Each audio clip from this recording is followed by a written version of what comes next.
Hello दोस्तों, नमस्कार। आपका स्वागत है मेरे चैनल पे। आनुवांशिकी एवं पारिस्थितिकी के जो इम्पोर्टेंट टॉपिक थे, है ना, उनके अंदर के जो इम्पोर्टेंट क्वेश्चंस हैं मैं वो लेके आई हूँ। और आनुवांशिकी एवं पारिस्थितिकी का आज तीसरा वीडियो है। ये तीनों वीडियो में आज लास्ट तीसरा वीडियो है। ये तीनों वीडियो में आपको इम्पोर्टेंट क्वेश्चन मिल जाएंगे जो आए हुए हैं और बहुत मोस्ट इम्पॉर्टेंट है ना। तो आइए स्टार्ट करते हैं कि किस तरीके के क्वेश्चंस हैं। रेगिस्तान या स्टेपी में उगने वाले पौधे को क्या कहते हैं? जीरोफाइट्स कहा जाता है। ठीक है, रेगिस्तान या स्टेपी में उगते हैं ये पौधे, इनको जीरोफाइट्स कहा जाता है। ठीक है, ये याद रखिएगा। जीरोफाइट्स, रेगिस्तान, स्टेपी में उगने वाले पौधे। दलदल में उगने वाले पौधे हीलोफाइट्स कहा जाता है। दलदल में, जो दलदली जगह में उगते हैं ना, उनको हीलोफाइट्स कहा जाता है। ठीक है, ओजोन परत सूर्य से आने वाली जो हानिकारक परावैंगनी किरणें हैं उसको अवशोषित करती है। ओजोन परत सूर्य से आने वाली हानिकारक परावैंगनी किरणों को अवशोषित करती है और हमको परावैंगनी किरणों से बचाती है। अगर परावैंगनी किरणें किसी भी मनुष्य के संपर्क में सीधी आ गई तो उसको कैंसर की बीमारी हो सकती है। इसलिए जो ओजोन परत है हमारी O3, वो हमको सूर्य से आने वाली हानिकारक परावैंगनी किरणों से बचाती है, वो खुद अवशोषित कर लेती है और हमको बचाती है। परावैंगनी किरणों से आंखों तथा प्रतिरक्षी तंत्र को नुकसान पहुंचता है और कैंसर की भी बीमारी होती है। आंखों को नुकसान पहुंचता है, प्रतिरक्षी तंत्र को नुकसान पहुंचता है और कैंसर की बीमारी होती है। रेफ्रिजरेटर, अग्निशमन यंत्र तथा एरोसोल स्प्रे में उपयोग किए जाने वाले क्लोरोफ्लोरोकार्बन CFC द्वारा ओजोन परत का ह्रास होता है। रेफ्रिजरेटर हमारा फ्रिज है ना, जो अग्निशमन जो भी यंत्र है, एरोसोल जो स्प्रे होता है ना, उसमें क्लोरोफ्लोरोकार्बन होता है, जिससे क्या होता है? ओजोन परत ह्रास होती है ना। ये चीज़ों से हमारी जो वातावरण में ओजोन परत पाई जाती, O3, जो सूर्य से आने वाली परावैंगनी किरणों से हमारी रक्षा करती है, उसको ह्रास पहुंचता है, वो फटने लगती है, दरार पड़ जाती है उसमें। अम्लीय वर्षा वायु में उपस्थित नाइट्रोजन तथा सल्फर के ऑक्साइड के कारण होती है। कौन होती है? अम्लीय वर्षा क्या होती है? वायु में उपस्थित जो नाइट्रोजन तथा सल्फर के जो ऑक्साइड होते हैं उसके कारण अम्लीय वर्षा होती है। नाइट्रोजन और सल्फर के ऑक्साइड वायु में पाई जाएंगे, उससे अम्लीय वर्षा होगी। ग्रीन हाउस प्रभाव, ग्रीन हाउस प्रभाव के कारण पृथ्वी के तापमान में लगातार वृद्धि होती है। ग्रीन हाउस प्रभाव से पृथ्वी का जो तापमान है वो डिग्री सेल्सियस में बढ़ता जाता है, ग्रीन हाउस प्रभाव के कारण। ग्रीन हाउस प्रभाव के प्रमुख कारक कार्बन डाइऑक्साइड, सल्फर डाइऑक्साइड आदि गैसें प्रमुख है।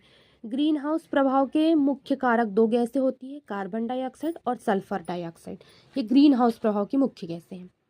सामान्य बातचीत का शोर मूल, शोर मतलब आवाज, 60 डेसिमल होता है। मतलब आप दो व्यक्ति अगर आपस में बात कर रहे हैं नॉर्मल, तो उनके बीच में जो आवाज़ होती है, वो उनका जो शोर उत्पन्न होता है, हल्ला, उसका 60 डेसिमल के बीच में उसका डेसिमल होता है। रेडियोधर्मी पदार्थों के प्रदूषण से ल्यूकेमिया व हड्डी का कैंसर रोग होता है। जो रेडियोधर्मी पदार्थ होते हैं उनसे जो प्रदूषण उत्पन्न होता है उससे ल्यूकेमिया और हड्डी का कैंसर जैसे रोग उत्पन्न होते हैं। रेडियोधर्मी जो पदार्थ हैं के प्रभाव से मनुष्य की रोग प्रतिरोधक क्षमता कम हो जाती है। जो रेडियोधर्मी पदार्थ होते हैं उनके प्रभाव से मनुष्य की रोग प्रतिरोधक क्षमता एकदम घटने लगती है, जिससे बीमारी ज़्यादा फैलती है। विश्व पर्यावरण दिवस 5 जून को मनाया जाता है।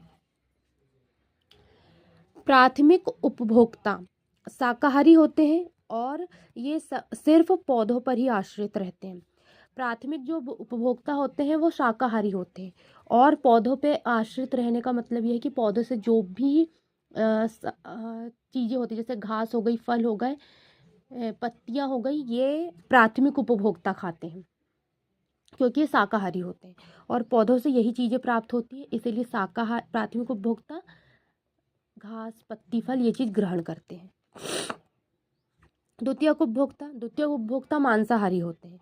तो जो प्राथमिक उपभोक्ता पर आश्रित रहते हैं। प्राथमिक उपभोक्ता पौधों पर आश्रित रहेंगे, उसके फल, पत्ती और घासों पे।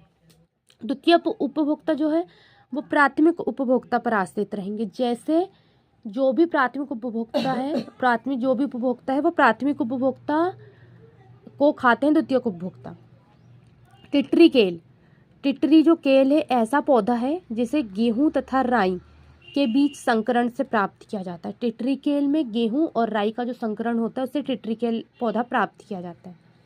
डीएनए फिंगरप्रिंटिंग की सहायता से संतानों के खोए माता पिता की जानकारी मिलती है।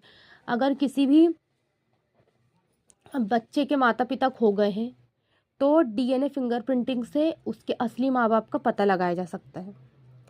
राइजोबियम का प्रयोग जैव उर्वरक के रूप में होता है। राइजोबियम पौधे में पाया जाता है ना, तो दलदली पौधों में भी पाया जाता है राइजोबियम। तो इसका प्रयोग जो होता है वो जैव उर्वरक के रूप में किया जाता है। नाइट्रोजन स्थिरीकरण का कार्य करता है। नाइट्रोजन जो है वो स्थिरीकरण का कार्य करता है। सूर्य के विकिरण ऊर्जा का केवल 1 से 5% तक ही जीवमंडल के उपयोग के लिए उपलब्ध है। सूर्य के जो विकिरण ऊर्जा है उसका केवल 1 से 5% तक ही जीवमंडल के उपयोग के लिए उपलब्ध होता है। जंपिंग जीन का सिद्धांत जो है वो बारबरा मैकिलनटाक ने प्रस्तुत किया था। ये बारबरा मैकिलनटाक है, इनने जंपिंग जीन का सिद्धांत बताया था। भारत का पहला जैव प्रौद्योगिकी स्थल एर्नाकुलम में है। एर्नाकुलम में जैव प्रौद्योगिकी स्थल है। एर्नाकुलम में स्थित है जैव प्रौद्योगिकी स्थल हमारे भारत का। 1876 ईस्वी में हॉर्नर ने सर्वप्रथम मनुष्यों में वर्णांता का वर्णन किया था। और 1876 में हॉर्नर ने ये बताया था कि मनुष्य में वर्णांता होती, कलर ब्लाइंडनेस जिसको बोला जाता है वो मनुष्य में होता था। ये 1876 ईस्वी में पता चल गया था हॉर्नर के थ्रू कि मनुष्य में एक रोग होता है जो वर्णांता का रोग होता है। ये रोग आँखों में पाया जाता है जिसको कलर ब्लाइंडनेस बोलते हैं, जिसमें ज़्यादा से ज़्यादा चीज़ें काली दिखाई देती है, कलर समझ में नहीं आते, और लाल और हरा रंग का जो कलर है वो दोनों काला दिखाई देता है। ये होती कलर वर्णांता। जे.ई. पुलकिंजे ने 1839 ईस्वी में सर्वप्रथम जीव द्रव का प्रयोग किया था। जो जे.ई. पुलकिंजे हैं उन्होंने 1839 ईस्वी में सर्वप्रथम जीव द्रव का प्रयोग करके बताया था कि जीव द्रव क्या है ना। तो आज का हमारा आनुवांशिकी एवं पारिस्थितिकी का तीसरा वीडियो कंप्लीट हो चुका है। 3 वीडियो तक देख लीजिएगा आप सब लोग, ये पूरा कंप्लीट हो जाएगा। 3 वीडियो में आनुवांशिकी और पारिस्थितिकी का पूरा कंटेंट है। इससे बाहर कुछ भी नहीं, जितने भी पेपर में आए हुए हैं और पेपर में आ सकते हैं, ये पूरे के पूरे क्वेश्चंस दिए गए हैं। कल मैं कुछ और लेके आऊँगी। आज के लिए बस इतना ही। धन्यवाद।